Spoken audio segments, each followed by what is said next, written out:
सलाम, नमस्ते, सत श्री अकाल। मैं हूं रजा और आप देख रहे हैं रजाग्राफी की इंटरनेशनल प्राइम टाइम रिपोर्ट, जिस रिपोर्ट के अंदर पूरी दुनिया की बड़ी बड़ी खबरें आसान और सिंपल भाषा में आपको बताई जाती हैं। चाइना के मिलिट्री स्पोक पर्सन ने अमेरिका को नंगा करके रख दिया है।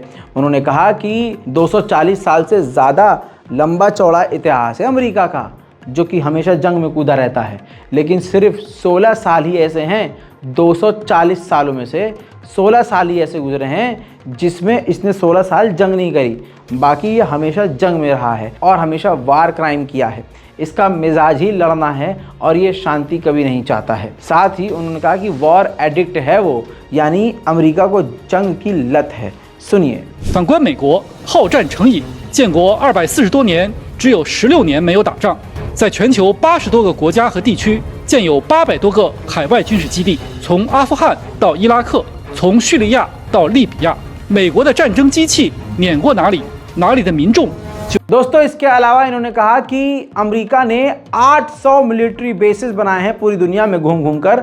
लगभग 80 देशों में 800 मिलिट्री बेसिस अमेरिका के मौजूद हैं। उन्होंने ये भी कहा कि जहां पर अमेरिका की मिलिट्री जाती है और अमेरिका के मशीन्स जाते हैं, वहां पर कत्लेआम होता है, वो देश बर्बाद होता है, अंधेरे में जाता है।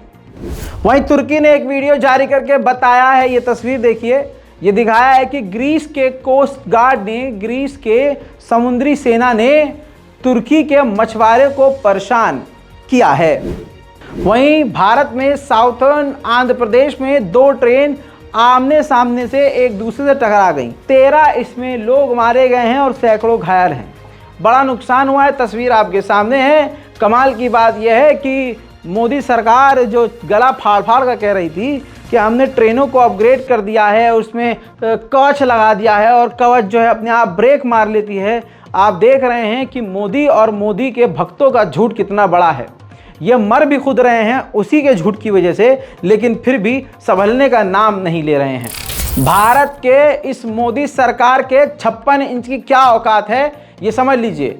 कतर में 8 नेवी अफसरों को, रिटायर्ड अफसरों को फांसी की सज़ा सुना दी। इसके बाद बेबसी के साथ भारत के विदेश मंत्री ने उनके परिवार वालों से मुलाकात करी और जयशंकर ने उखड़े हुए अल्फाजों में कहा कि कसम खा के कहते हैं कि हम लगातार बातचीत कर रहे हैं और कोशिश कर रहे हैं कि उनको बचाकर लाया जा सके, लेकिन फिर भी कोई रिजल्ट नहीं निकल रहा है।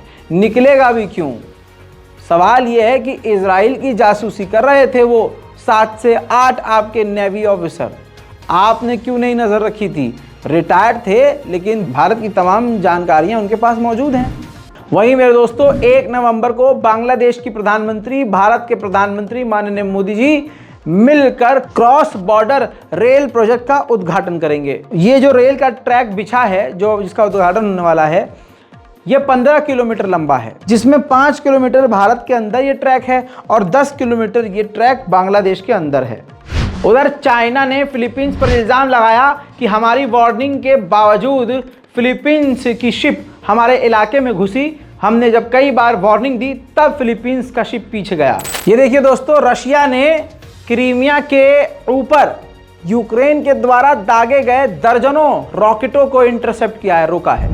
रशिया ने खुद बताया है कि यूक्रेन के काउंटर ऑफेंसिव हमलों के कारण खुद यूक्रेन के 90,000 सैनिक या तो मारे गए हैं, कुछ उनमें से, या फिर घायल हुए हैं, यानी कैजुअलिटी 90,000 है। उधर रूस के डिफेंस मिनिस्टर ने साफ कह दिया है कि हम चाइना के साथ अपनी डिफेंस पार्टनरशिप को बढ़ाएंगे। उधर यूक्रेन ने उम्मीद जताई है कि हमें यकीन है कि F-16 का पहला बैच नए साल के शुरुआती दौर में मिल जाएगा। अक्टूबर का महीना रूस के लिए अच्छा नहीं गुजरा है। सिर्फ इसी अक्टूबर के महीने में रूस के Su-25 6 फाइटर जेट यूक्रेन ने मार गिराए हैं। रूस और यूक्रेन की जंग भी इतनी ज़्यादा आगे बढ़ने वाली है कि रशिया पहली बार अपनी सेना में महिलाओं की भर्ती करने वाला है। दोस्तों, अब धुलाई आण भक्तों की। दोस्तों, आण भक्त जिसको सपोर्ट करते हैं पूरी तरह से वो नाले में बह जाता है, जिसका विरोध करते हैं वो हिट हो जाता है। मैं यही उम्मीद करूंगा कि सारे आण भक्त मोदी जी का जल्द से जल्द विरोध करना शुरू कर दें, ताकि 2024 में उनको बढ़िया सी जीत हासिल हो जाए। मेरे दोस्तों, कंगना रनौत ने आण भक्तों की रानी ने, जी हाँ, राम मंदिर का खेल खेला, मुसलमानों के खिलाफ बयान दिए, जहरीले बयान दिए, मोदी की चापलूसी की, भाजपा को अपना पता नहीं क्या क्या बता दिया, मोदी जी को अवतार बता दिया। ये सब कुछ यानी पूरी दुनिया में लोट लोट कर भाजपा का गू खाने के बाद भी उसकी फिल्म कंगना रनावत की फ्लॉप हो गई। खासकर आप खुद ये न्यूज़ 24 का आर्टिकल देख लीजिए। कंगना रनावत की फिल्म तेजस का एक भी टिकट नहीं बिका, एक भी टिकट। तेजस एक ऐसी डिजास्टर फिल्म है जिसे बचाया नहीं जा सकता, रूपबनी सिनेमा के मालिक ने कहा। दोस्तों, तेजस का नाम, फाइटर जेट जो हमारे भारत का तेजस है, उस तेजस का नाम भी आड़ भक्तों की रानी कंगना रनावत ने खराब कर दिया। इसीलिए कहते हैं ये आड़ भक्त और ये जितने भी गंद भक्त हैं, ये सब के सब भारत के लिए पनौती हैं। सबसे बड़ा वाला तो है ही पनौती, पूरी फौज भी पनौती बनाकर छोड़ दी है। मेरा तो इतना लाइफ खराब हो गया है, इतना लाइफ खराब हो गया है मेरा। उधर मेरे दोस्तों, सोनिया गांधी ने साफ तौर से कहा है कि इजराइल हमारे लिए जरूरी है, बट इसका मतलब यह नहीं है कि हम फिलिस्तीन पर इजराइल के कब्जे को भूल जाएं। उधर दोस्तों, आप सोच के देखिए कि खेल कितना गंदा है। दोस्तों, भारत के स्वास्थ्य मंत्रालय के द्वारा कहा गया है कि कोरोना की वजह से हार्ट अटैक के केसेस बढ़ गए हैं। जिन लोगों को कोरोना हुआ था वो आने वाले 1-2 सालों तक कोई हैवी काम ना करें, भारी भरकम काम ना करें। यानी लीजिए, एक और बहाना दे दिया गया है और सरकार को एक और बहाना मिल गया है आपको बेरोजगार रखने का। उधर राजस्थान में एक और हिंदू गद्दार मिला है। दोस्तों, हिंदू बोलना इसलिए जरूरी है क्योंकि मुसलमान अगर होता है तो ये हिंदू समाज के बहुत सारे लोग शोर मचा मचा कर मुसलमानों पर आते हैं और मुसलमानों को आतंकी बताते हैं। इस देश के गद्दार, और अगर इसका प्रोफाइल चेक किया जाए, सोशल मीडिया चेक किया जाए, जो मेरी अपील है मोदी सरकार से, चेक कीजिए, ये आपका ही भक्त निकलेगा। 22 साल का राजस्थान में रहने वाला जो बंदा गिरफ्तार हुआ है, ये ISI के लिए जासूसी कर रहा था। नाम इसका नरेंद्र कुमार है। लीजिए, नरेंद्र नाम का गद्दार पकड़ा गया है। नरेंद्र नाम के लोग पता नहीं ऐसे कैसे निकल रहे हैं यार। बहुसंख्यक समाज के हैं, सनातन धर्म से हैं, उसके बावजूद गद्दार निकल रहे हैं।